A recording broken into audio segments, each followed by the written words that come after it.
मित्रांनो नमस्कार. यूट्यूबवर जो आपला अनवट वाट चॅनल आहे त्या चॅनलवर मी तुम्हा सर्वांचे स्वागत करतो. ह्या व्हिडिओच्या सुरुवातीलाच मला समस्त भारतीयांचं अभिनंदन करायचं आहे.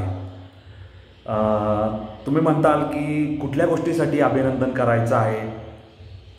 भारताचा अंतराळवीर अंतराळात गेला म्हणून करायचं आहे का भारत आता 4थ्या क्रमांकाची अर्थव्यवस्था होत आहे म्हणून करायचं आहे? तर हे दोन्ही विषय सध्या माझ्या या व्हिडिओचे नाहीत. मी ह्याच्यासाठी सर्व भारतीयांचं अभिनंदन करणार आहे की जगातलं 2ऱ्या क्रमांकाचं स्थूल राष्ट्र किंवा स्थूल नागरिक असलेलं राष्ट्र म्हणून भारताने 2रा क्रमांक मिळवला आहे. 2ऱ्या क्रमांकाचं राष्ट्राने आधीच म्हणलं.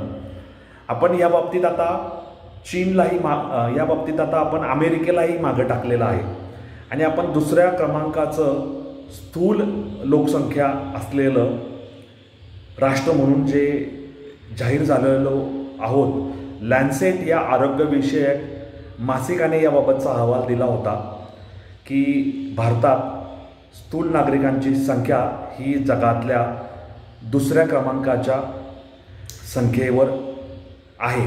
पहिला क्रमांक अर्थातच चीनचा आहे. परंतु भारतीयांची जीवनशैली खाद्यशैली पाहता 2050पर्यंत भारतातील किमान 1/3 लोक, आता त्यावेळेस लोकसंख्या समजा आपली 150 लक्ष 150 कोटी 160 कोटी असेल तर त्यातले 55 कोटी हे स्थूल म्हणून जीवन जगत असतील असं या लॅन्सेट मासिकाचं भाकीत आहे.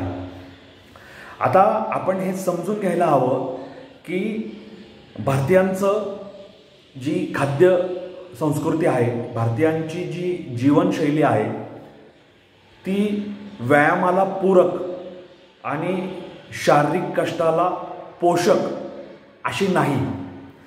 भारतीय मनुष्य हा रोजी रोटीसाठी काम करण्यालाच शारीरिक कष्ट शारीरिक श्रम असं म्हणतो आणि त्याच्या भाकरीच्या जीवन जगण्याच्या संघर्षात व्यायामाला फार छोटं असं स्थान आहे.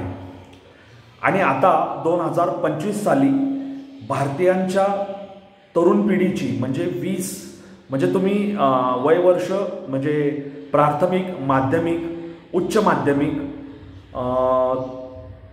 16 वर्षीय म्हणजे ज्याला टीनेजर म्हणतो, त्याच्यानंतर तरुण युवक अशा पद्धतीची जी जनरेशन आहे ज्याला काय अल्फा बीटा जेन झेड वगैरे म्हणतात, त्यांच्या जीवनशैलीमध्ये सगळे पॅकेटबंद डब्यातले घटकच त्यांच्या वाटेला आलेले आहेत.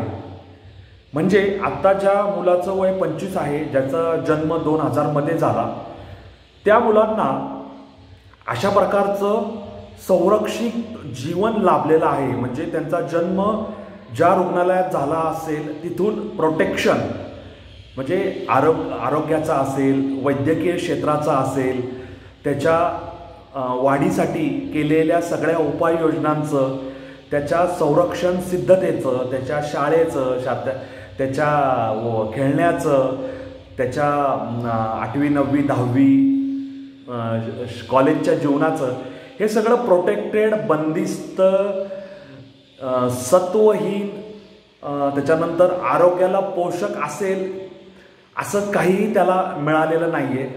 त्यामुळे आजची तरुण पिढी ही कचकड्याच्या बाहुली आणि बाहुले यांची आहे असं म्हणलं तर ते वावगं ठरू नये. त्यामुळे तालीम केलेले, व्यायाम केलेले, सूर्यनमस्कार घातलेले, योगासनं केलेले असे लोक इथून पुढं पाहायला मिळतील का नाही ही शक्यता कमी आहे.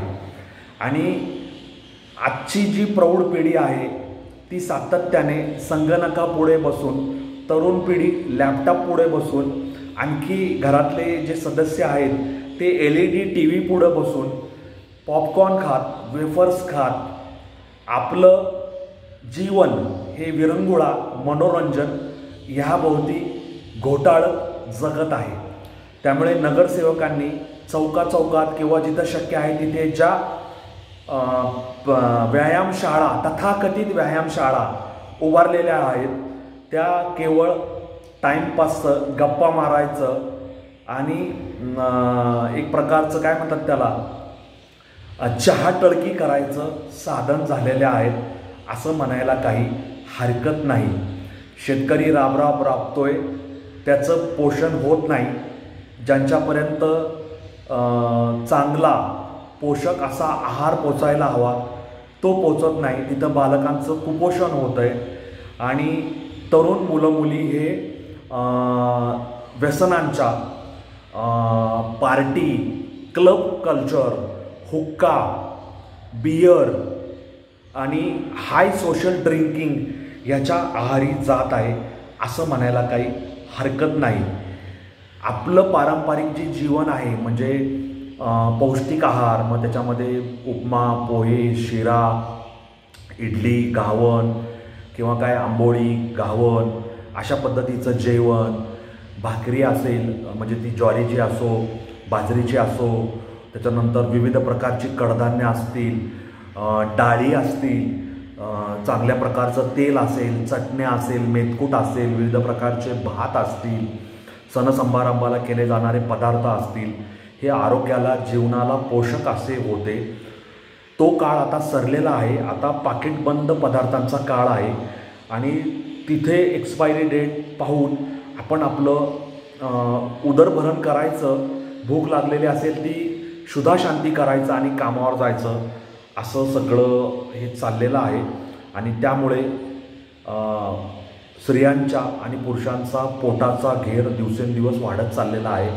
रक्तदाब असेल, मधुमेह असेल, कमरेचे आणि पाठीचे विकार असतील, डोळ्यांची दृष्टी असेल, ही दिवसेंदिवस क्षीण होत चाललेली आहे.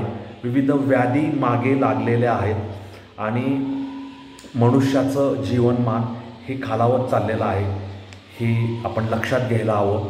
लठ्ठपणा आणि डोळ्याचे विकार हे तरुणांमध्ये, लहान मुलांमध्ये सुद्धा दिसून येत आहे. त्यामुळे अशी एक पिढी की जिला आजीबाईचा बटवा माहिती आहे आणि आईचा पदर माहिती आहे आणि त्या पदराआड आई जे खाऊ घालती त्याच्यावर ज्यांचं शारीरिक आणि मानसिक पोषण झालेलं आहे, अशी पिढी अस्तंगत झालेली आहे. आणि नवी पिढी ही वरून दिसायला ठीकठाक परंतु आतून कमजोर, कुपोषित आणि विविध पर्यावरणीय आघातांना म्हणजे जैविक असतील, त्याच्यानंतर वातावरणीय असतील, अशा बदलांना तोंड देण्यास अक्षम आहे असं मला वाटतं. त्यामुळे आजारी, कुपोषित पिढ्या इथून पुढे दिसून येतील आणि त्याबरोबरच पिझ्झा, बर्गर, चायनीज हे खाणारी पिढी, त्याच्यानंतर पॅकेटबंद फूड, ते सॉफ्ट ड्रिंक पिणारी, फळांचे रस पिणारी, त्याच्यानंतर चौकात जे खाऊ गल्ली आहेत तिथं उभं राहून विविध ते मोमोज, ते पदार्थ खाणारी अशी एक पिढी निर्माण झालेली आहे की जी वडापाव, मिसळ, तांबडा रस्सा, पांढरा रस्सा असे खाऊन आत्मिक आणि पोटाचं समाधान मानणारी आहेत. त्यांच्याकडून आपण फार मोठी अपेक्षा करायला नको आणि अशी पिढीच त्यांच्या पोटाचा घेर वाढून लठ्ठपणा या सदरात पुढे जाणारी आहेत. आणि अशा पिढीला पैसा जवळ असल्यामुळे त्यांनी विविध प्रकारची वाहने, दुचाकी आणि चारचाकी घेऊन त्याचं पेट्रोल टँक फुल केलेलं आहे. त्यामुळे ते चालणार नाहीत, ते पळणार नाहीत, ते व्यायाम करणार नाहीत, ते ऑफिस, घर आणि प्रचंड प्रमाणात खाणे, ऑफिसमध्ये, कार्यालयात, खाऊ गल्लीत आणि घरी आल्यावर टी व्ही समोर, लॅपटॉप समोर. त्यामुळे लठ्ठपणा हा आजार भारतीयांच्यात वाढत जाणार आहे आणि आपण पहिलं स्थान मिळवणार याबद्दल माझ्या मनात शंका नाही. 50 कोटी लठ्ठ भारतीय आपल्याला 2050-55 साली नक्की पाहायला मिळतील. तुम्हाला काय वाटतं हे कॉमेंट बॉक्समध्ये लिहून मला जरूर कळवा आणि या अनवट वाटेवरचे साथीदार व्हा, साथी व्हा. जास्तीत जास्त चॅनल लाईक, शेअर आणि सबस्क्राईब करायला विसरू नका. धन्यवाद.